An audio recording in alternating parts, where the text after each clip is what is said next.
coming at you with another video for today. As you can see, the title is Go Ahead and Testify. My husband and I thought that it would be a great idea for us to create a segment of testimonies of things that we've been through or things somebody that we know been through, and just testify and just showing everybody the goodness of God and what he has in store for our lives and how good he is. Yeah, so basically it was on a Sunday morning. A guy friend and we were in this weird relationship to just back and forth, bickering. And I remember laying in the bed one day saying that I'm just sick of this mess. Like I'm tired of just everything. So I'm gonna become celibate. Like that was the choice that I made. I thought about it long and hard. And I feel that by me becoming celibate, it eliminates all the extra baggage, Like I wanted a closer relationship with God, and just me time, to reflect and see what I was doing wrong. So I became celibate. I got more into the church, Bible study, choir, and just learning myself. And everything was going good. It was going cool. I met a friend. It was a good guy, cool guy. We hung out like it wasn't a relationship. It was strictly us having fun, going out, dinner, movies, and stuff like that. But it wasn't nothing more.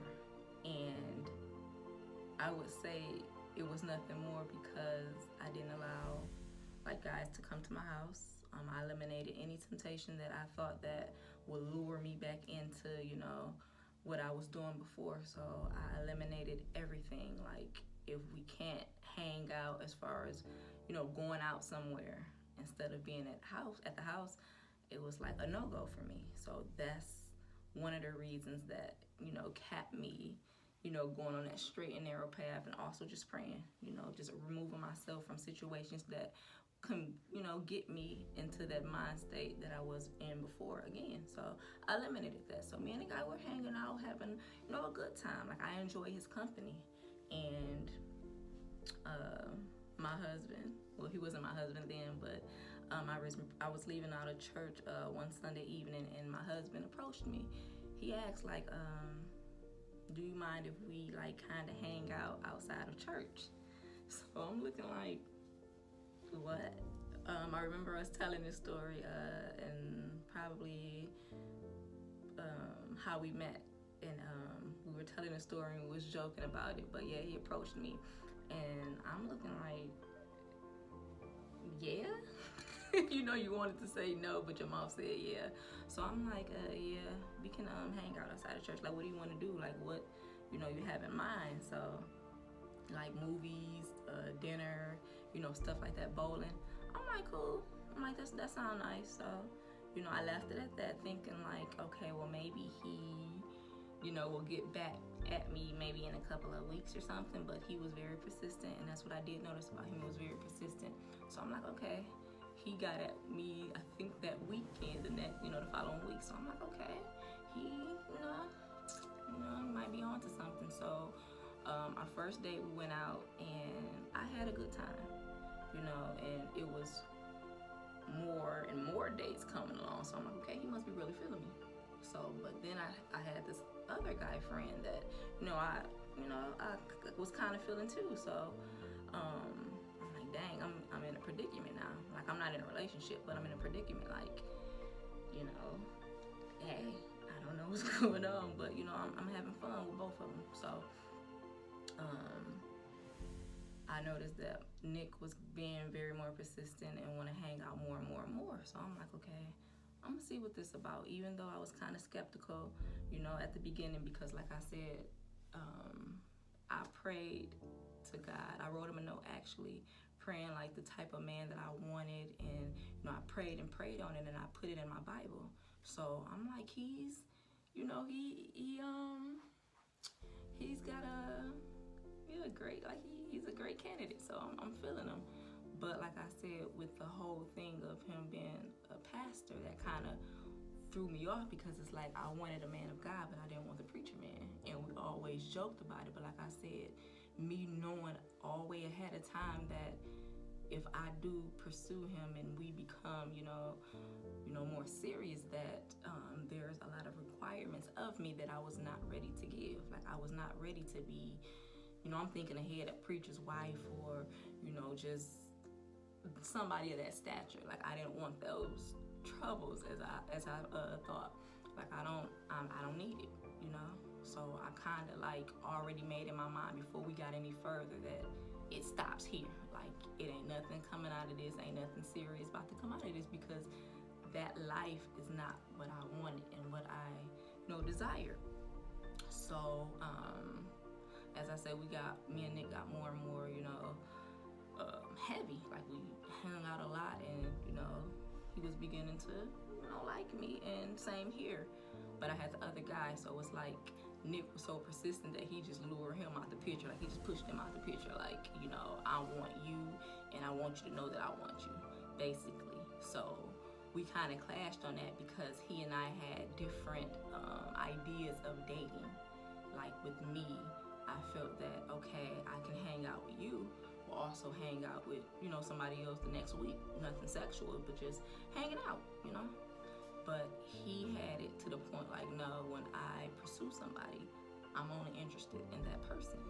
So that kind of like moved me, because it's like, I just got out of a relationship probably a year before, like a 2.5, 3 year relationship. So it was like, I really was not looking for something so serious so soon. So I kind of like, that kind of pushed me off a little bit. And then on top of, like I said, if it do become serious, then you like the preacher's wife, and I wasn't feeling that. I didn't want that. So like I said, we became more serious and more serious, and, it was established that I was his girlfriend at the time, and, it was cool. But then we started seeing more and more of each other, and then he started coming to my house and hanging out. That was an issue for me, because it's like, okay, we're together, and we're alone.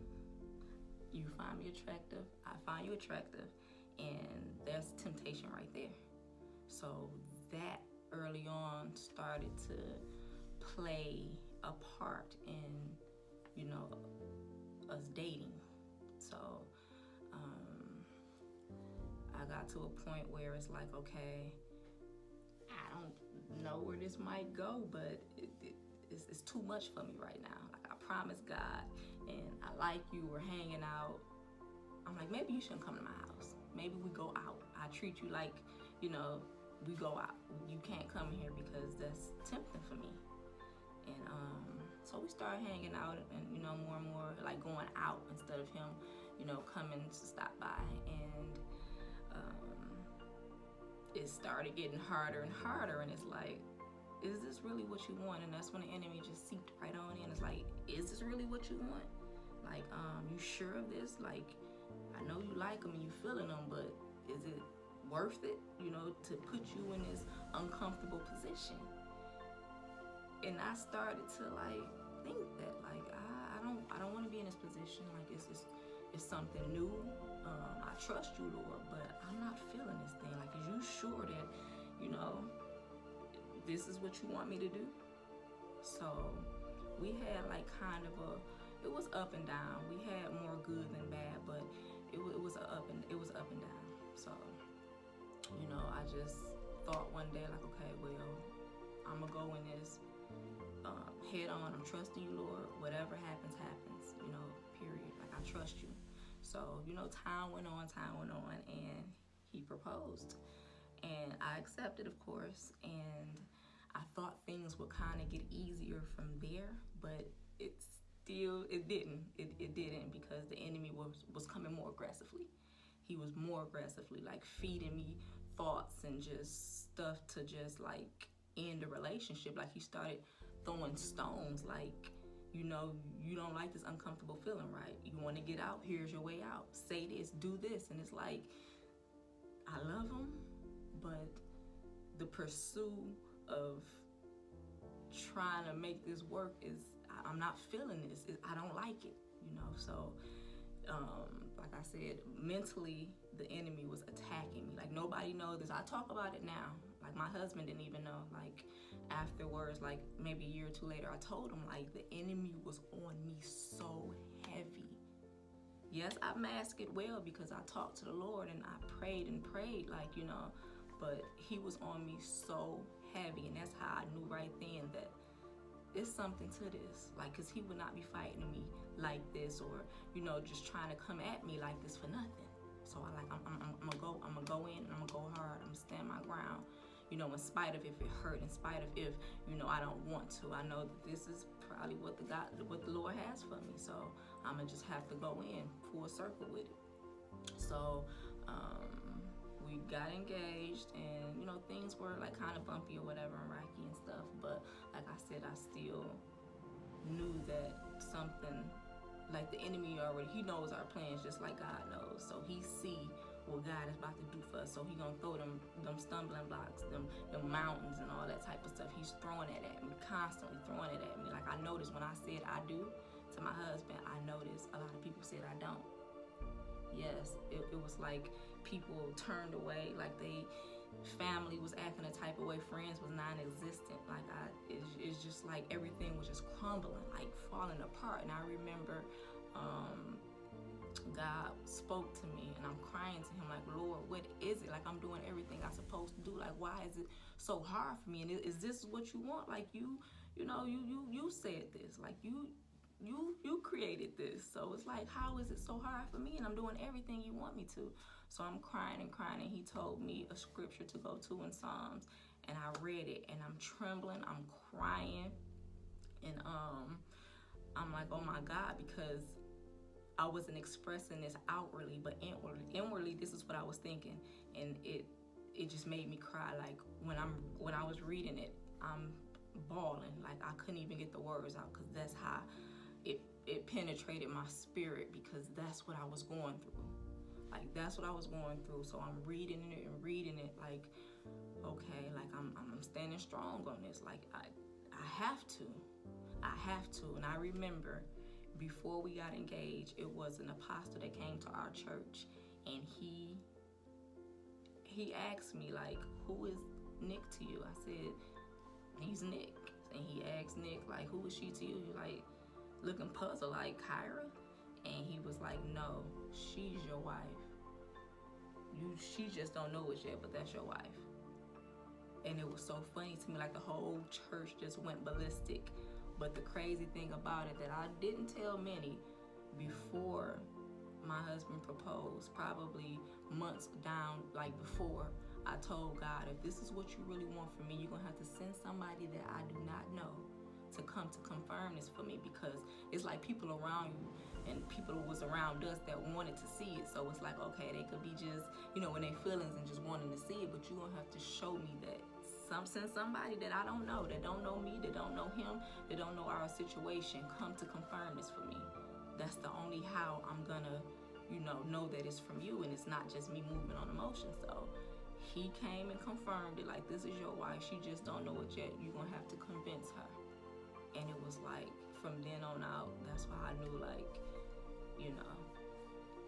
God got this for me, and he got me in the midst of it. I'm gonna just have to go through it. And later on, I learned those were just stumbling blocks. Those were just things to strengthen my faith. You know what I'm saying? Like, and I remember the apostle also saying, he said that this marriage, this thing right here, this union, it ain't even about y'all. It's about so many other people. Like, so many people need to see this, and it's about so many other people, not even about y'all right now. And that stuck with me through my journey, like, just leading up to marriage. I remembered, and I always go back, like, when things get tough, it's like, Kyra, this ain't even about you, sweetheart. Like, really, this is not about you. And you're not about to deny nobody the love of Christ right now. Like, you're going to have to, stick it out. I would never want to deny nobody the Christ love that he's shown me. Like, he's been so good to me, and I'm, don't feel like it, so I'm not going through it. You know what I'm saying? Just denying other people. And that's what I think us as Christians, we're sometimes selfish in our walk, because we rather opt out than to go through it to help somebody else, not knowing like this is not even about you.